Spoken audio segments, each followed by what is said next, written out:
सनातन धर्म में विश्वास करने वाले लोग थे। और वो हमारा जो संस्कृति है, हमारा जो सनातन है, ये 100% प्योर साइंटिफिक और लॉजिकल है। जैसे हम तिलक करते हैं तो तिलक अंधविश्वास नहीं है।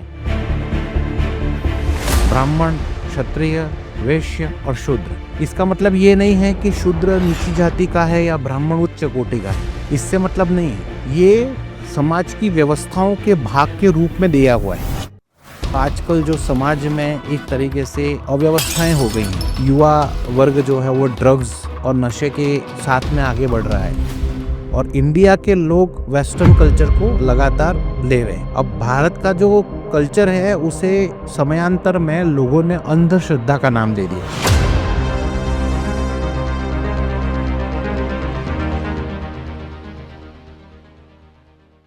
Hello, welcome two way leaves.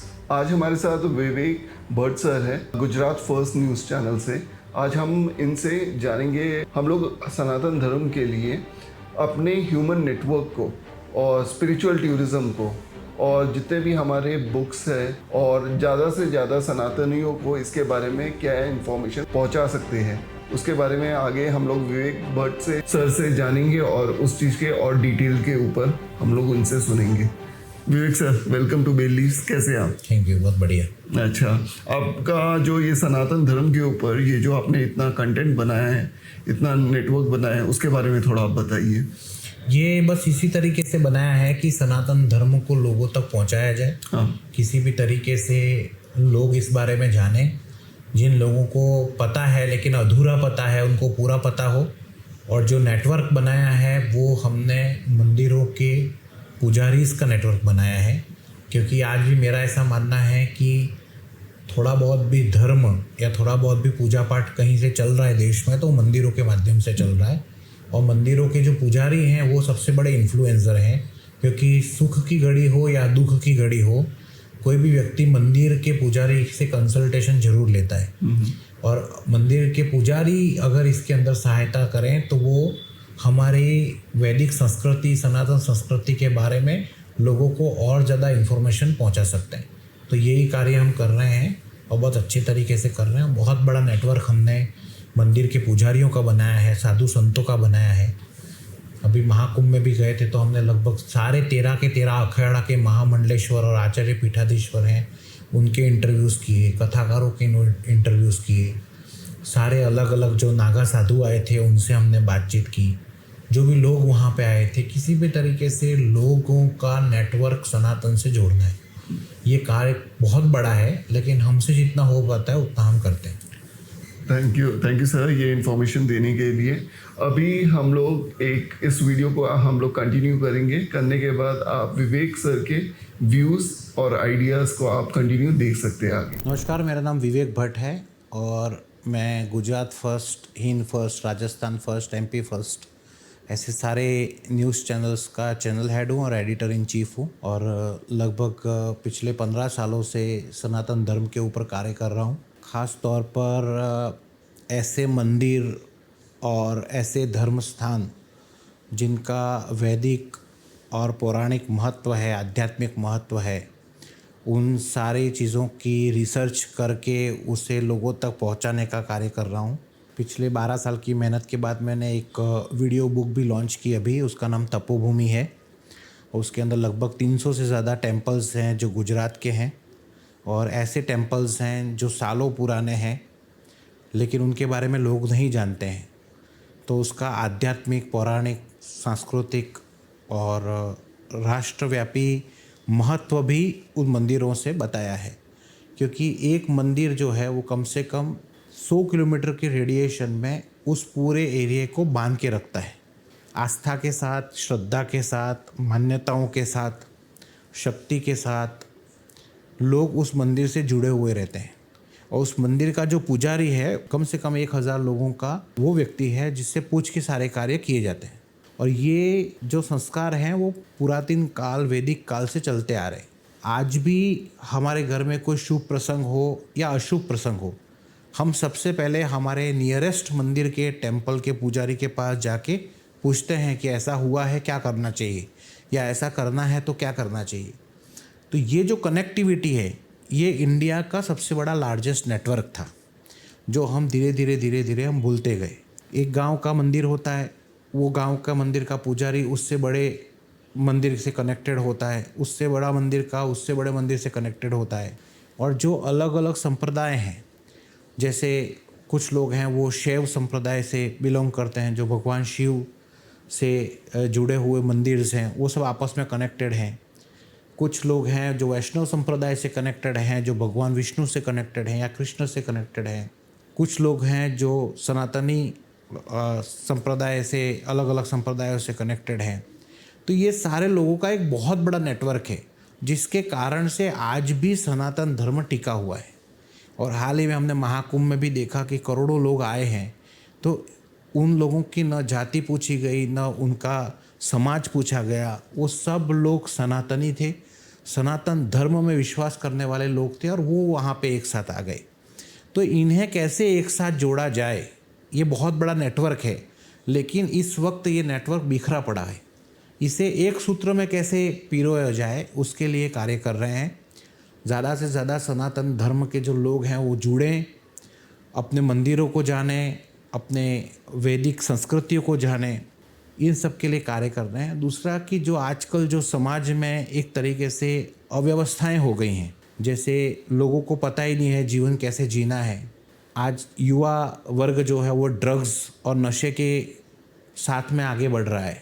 ऐसा देखा जाए तो पश्चिमी सभ्यता ज़्यादा आकर्षित करती है, लेकिन आप पश्चिम में जाके देखेंगे तो उनको पूर्व की सभ्यता ज़्यादा आकर्षित करती है। और हमने महाकुंभ में यही बताया। महाकुंभ के 21 दिन के कवरेज के दौरान हमने लगभग 250 विदेशियों के इंटरव्यू लिए, और वो लोग यही कह रहे हैं कि हमारे वहाँ कुछ नहीं है, जो है वो इंडिया में है। और इंडिया के लोग वेस्टर्न कल्चर को लगातार ले रहे हैं। अब भारत का जो कल्चर है उसे समयांतर में लोगों ने अंधश्रद्धा का नाम दे दिया, बल्कि हमारा जो संस्कृति है, हमारा जो सनातन है, ये 100% प्योर साइंटिफिक और लॉजिकल है। हर एक चीज़ के पीछे साइंस है। अब ये साइंस आज की जनरेशन को बताना होगा तो विद लॉजिक बताना होगा। जैसे हम तिलक करते हैं तो तिलक अंधविश्वास नहीं है, या तिलक भगवान के मंदिर में जाके कर लिया तो मतलब नहीं है। लेकिन जब तिलक हम कपाल में यहाँ पे सेंटर पॉइंट में करते हैं तो इसका क्या महत्व है, उसे साइंटिफिक तरीके से बताना पड़ेगा, तभी लोगों को समझ में आएगा। और यही चीज़ हम बता रहे हैं। इसके साथ साथ हम 16 संस्कार के ऊपर काम कर रहे हैं। जन्म से लेके मृत्यु तक आदमी के जीवन में 16 संस्कार हमारे सनातन धर्म में, वैदिक शास्त्रों में बताए गए। इन 16 संस्कारों से जीवन एक सुख, शांति और समृद्धि के साथ में रहता है। जिस तरीके से 4 वर्ण बताया है, कि जिस तरीके से 4 आश्रम बताए हैं, उसी तरीके से हमारे 16 संस्कार हैं, जो 16 संस्कार इन 4 वर्णों में और 4 आश्रमों में मिला हुआ है। ये एक साइंटिफिक है। 4 आश्रम हमारे ब्रह्मचर्य आश्रम है, गृहस्थ आश्रम है, वानप्रस्थ आश्रम है और संन्यास आश्रम है। और 4 वर्ण हैं, ब्राह्मण, क्षत्रिय, वैश्य और शूद्र। इसका मतलब ये नहीं है कि शूद्र नीची जाति का है या ब्राह्मण उच्च कोटि का है, इससे मतलब नहीं है। ये समाज की व्यवस्थाओं के भाग के रूप में दिया हुआ है। तो इनको कैसे आपस में जोड़ सकते हैं, ये सर्किट बनाना बहुत ज़्यादा ज़रूरी है, जो हमारे ऋषि मुनियों ने बनाया था। आज हम देखें तो मुग़ल आए, उससे पहले भारत अखंड हिंदू राष्ट्र हमारा जो था, वहाँ पे वर्ण व्यवस्था के अंतर्गत किसी भी तरीके की मुद्राओं का चलन नहीं था। तो कैसे चलता था जीवन? तो ब्राह्मण, किसी के घर में कुछ शुभ कार्य हो रहा है तो उस शुभ कार्य के अंदर सारे वर्णों के लोग समाहित होते थे। एक एग्जाम्पल के तौर पे अगर मैं आपको बताऊं, कि जब शादी होती है हमारे हिंदू कल्चर में, तो जो मंडप बनता है, उस मंडप को बांधने से पहले वहाँ पर एक दंड स्थापित किया जाता है, जिसे अलग अलग राज्यों में अलग अलग नाम दिया गया है। आज के ज़माने में वो गायब हो गई है प्रथा, लेकिन वो प्रथा क्यों थी? वो प्रथा इस थी, मंडप क्या होता है कि चारों दिशाओं में 4 पोल बांध के भगवान का नीचे यज्ञशाला होती है और उसके चारों तरफ फेरे होते हैं। मतलब सभी दिशाओं की सानिध्य में, नीचे धरती के सानिध्य में, ऊपर आकाश के सानिध्य में, अग्नि की साक्षी में चहुँ दिशाओं की साक्षी में जल और पवित्र सामग्रियों के साथ में एक पवित्र बंधन, दो शरीर एक साथ जुड़ते थे और वो उसके लिए अपना नया जीवन शुरू करते थे। तो जो दंड स्थापित किया जाता था, वो दंड स्थापित करने के लिए गांव के सुथार को बुलाया जाता था। गांव का सुथार ही उस दंड को स्थापित कर सकता था। तो इसमें होता ये था कि गांव के सुथार को वो काम मिलता था कि वो जा रहा है, वो दंड बना रहा है, स्थापित करेगा। तो गांव के सुथार को उसकी मजदूरी मिलती थी, उसका सम्मान होता था, उसको लाया जाता था, वही स्थापना करता था। इसी तर्ज पर हमारे गांव में जब भी शुभ और अशुभ दोनों प्रसंगों में ढोली को बुलाया जाता था, जो कि ढोल बजाता था। अब जो ढोल बजाने वाला है वो कहीं ना कहीं शूद्र वहाँ से आता था, वो जो चमड़े की चीज़ों को बनाकर बुलाते थे, तो उसका भी सम्मान किया जाता था। उसे छूत अछूत तो बाद में आया है, उससे भी बुलाया जाता था, उसका भी सम्मान के साथ में उसको निमंत्रण दिया जाता था कि हमारे घर में ये शादी हो रही है या उपनयन संस्कार हो रहा है, आपको हम बुला रहे हैं। उनको न्योता भेजते थे, वो न्योता आता था, वो ढोल बजाता था, उनका काम होता था, उनको भी उसके बदले में कुछ ना कुछ चीज़ें दिए करते थे। इसी तर्ज पर जब किसी के घर में शूद्र है या वैश्य है या क्षत्रिय है, उसके यहाँ पे कोई काम होते थे तो ब्राह्मण को बुला देते। ब्राह्मण अपना पूजा पाठ करके अपनी दक्षिणा लेता था। तो कहने का मतलब ये था कि गांव के लोगों को गांव के अंदर ही रोजगार हमारी बनाई हुई संस्कृति में मिलता था, जो कि अब धीरे धीरे गायब होने लगा। तो ये सब चीज़ें जो बिगड़ी हैं, वो क्यों बिगड़ी हैं? वो इसलिए बिगड़ी हैं कि कालांतर में अलग अलग राजाओं के जो शासन हुए, मुग़ल आए, मुग़ल के बाद अंग्रेज आए, इन्होंने हमारी रियल जो हमारा मूल सनातन धर्म था, वैदिक धर्म था, भारत का जो मूल संस्कृति थी, मूल संस्कार थे, उनको ध्वस्त करने का काम किया। और इन्हीं के कारण से आज हम कहीं ना कहीं अलग अलग क्षेत्रों में बटे हुए। इन सबको जोड़ने के लिए सबसे पहली चीज़ यह है कि मूलभूत तरीकों में कैसे जाया जाए। तो आज के ज़माने में सबसे पहली बात यह है कि हर परिवार को जो 16 संस्कार होते हैं वहाँ से शुरुआत करनी पड़ेगी, क्योंकि जब माँ के पेट के अंदर गर्भ में जब संतान होती है, उस संतान को कैसी बनानी है, वो टेक्नोलॉजी, वो साइंस हमारे ऋषि मुनियों के पास में थी कि जब माँ गर्भवती होती थी तो गर्भ कब धारण करना है, ये भी हमारे शास्त्रों में लिखा हुआ है कि कौन से समय पर कौन से दिन पे संभोग किया जाए, जिससे कैसा गर्भ धारण होगा, ये साइंटिफिक तरीके से हमारे यहाँ लिखा हुआ है, जिसे लोगों ने फॉलो करना बंद कर दिया। इसलिए जेनेटिक्स खराब हुए। हमारे यहाँ पे गोत्र है। क्यों गोत्र हैं? गोत्र, एक गोत्र में हमारे यहाँ शादी नहीं होती ऐसा हम कहते हैं, तो क्यों नहीं करते हैं? गोत्र का मतलब होता है कि हमारी जेनेटिक्स एक जैसे होंगे, तो सेम जेनेटिक्स के साथ में जब आपका बच्चा पैदा होता है तो वो बच्चा कहीं ना कहीं किसी न किसी विकृति को लेके पैदा होता है, उसके जेनेटिक्स खराब होते हैं। इसलिए जो एक्स और वाई हम जो कहते हैं, या अलग अलग जनरेशन जेनेटिक्स के जो हैं, वो एक साथ ना आए और कोई विकृति पैदा ना हो, इसलिए सेम गोत्र में शादी नहीं होती। तो अलग गोत्र में करना मतलब ये है कि उसका जेनेटिक्स अलग गोत्र से चल रहा है, इसका जेनेटिक्स अलग गोत्र से चल रहा है, और उन दोनों की शादी होकर जो बच्चा होगा, उसका जो गोत्र होगा वो गोत्र प्योर होगा, उस गोत्र में किसी तरीके की विकृति नहीं होगी। लेकिन सेम गोत्र के हुए तो उसमें विकृति होती है। तो ऐसी कई चीज़ें हैं जो हम सबको पता होनी चाहिए। जो उपनयन संस्कार होता था, वो उपनयन संस्कार में क्या होता था? तो उपनयन संस्कार में जनेऊ धारण करने का जो संस्कार था, उसके अंदर पहली बार उस बच्चे को गुरु से मिलवाया जाता था, और गुरु जनेऊ डालने के बाद में ये होता था कि अब आपको गुरु के साथ में सानिध्य में रह के अब पढ़ाई शुरू करनी है।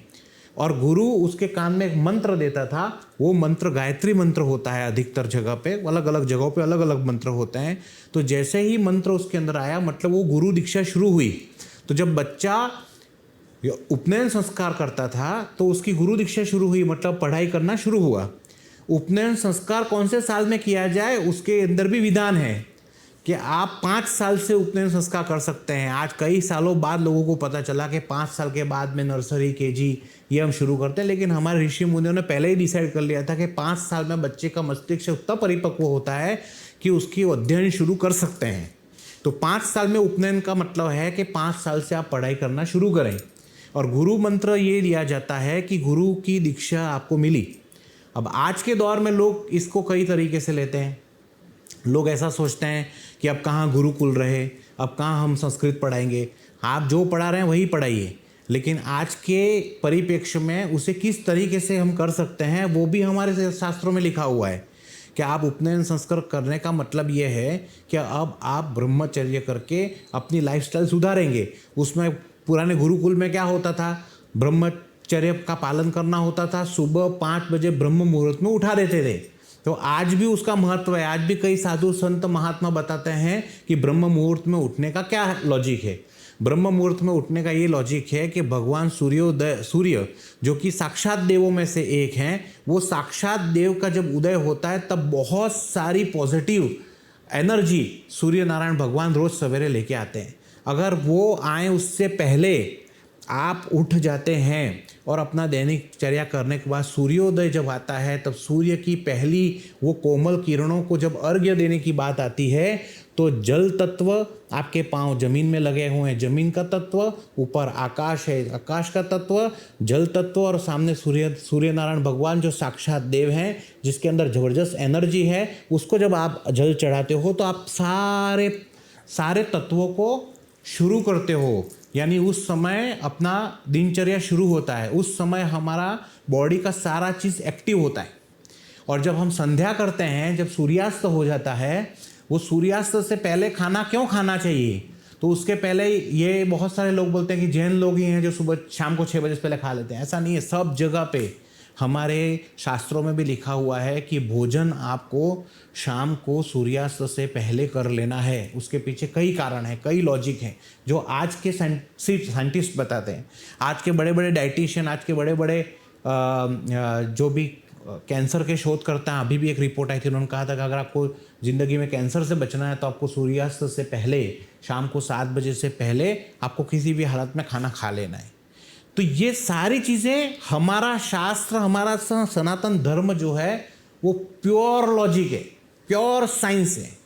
इसमें कोई किसी तरीके का अंधविश्वास या सिर्फ बातें नहीं हैं। अब इन बातों को पहुंचाने के लिए इस नेटवर्क को जागृत करना जरूरी है, क्योंकि आप एक जगह पे कथा करके या व्यासपीठ के माध्यम से नहीं बता सकते। आपको ह्यूमन नेटवर्क खड़ा करना पड़ेगा, और ह्यूमन नेटवर्क सिर्फ मंदिरों से खड़ा हो सकता है, क्योंकि आज भी इस देश में छोटे से गांव का छोटा सा मंदिर और उसका पंडित कहीं ना कहीं अपना नेटवर्क जमाता है। He is the best influencer.